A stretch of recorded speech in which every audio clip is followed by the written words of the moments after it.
Russian airstrikes on cities across Ukraine, including Kyiv, have left at least 19 people dead.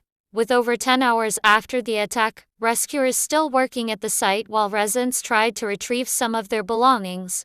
The Russian Defense Ministry said that its military had targeted Ukrainian Army Reserve units with high-precision weapons. The attacks come as Ukrainian forces say they are ready to launch a military offensive with new equipment, including tanks, supplied by Western allies. Ukrainian President Volodymyr Zelensky said the attacks showed further international action needed to be taken against Russia. In this news release, we'll provide more details on the attacks and their aftermath. A wave of Russian airstrikes on cities across Ukraine, including Kyiv, has left at least 19 people dead. The attacks hit several residential buildings, killing civilians and injuring others. Ukrainian President Volodymyr Zelensky said the attacks showed further international action needed to be taken against Russia. Ukrainian President Volodymyr Zelensky said that the attacks showed further international action needed to be taken against Russia. Ukrainian officials condemned the attacks and called for an immediate international response to stop Russian aggression. Russian officials denied any involvement in the attacks and accused Ukraine of provoking the violence. Ukrainian officials called for action to stop further Russian aggression and to protect civilians from further harm. The attacks have left many families mourning their loved ones and calling for justice. It remains to be seen what further action will be taken to prevent further violence in the region. Tragedy has struck in Alaska as 2 Army helicopters crashed during training, killing 3 soldiers and injuring 1. The incident occurred near Healy when 2 AH-64 Apache helicopters from the 1st Attack Reconnaissance Battalion's 25th Aviation Regiment collided and crashed during their return from a training mission. The 4th soldier is being treated for injuries at a hospital. The incident occurred during a training mission over Alaska on Thursday. 2 of the soldiers were pronounced dead at the scene, and the 3rd died en route to the hospital.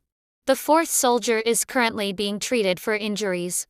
The Fort Wainwright community is reeling from the loss of these soldiers, who were part of a tight-knit military community. The 2 Army helicopters collided and crashed during their return from a training mission.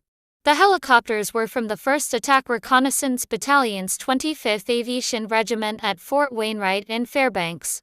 The incident is being investigated, and the Emergency Assistance Center has been activated for support. Our hearts go out to the families, friends, and loved ones of the fallen soldiers.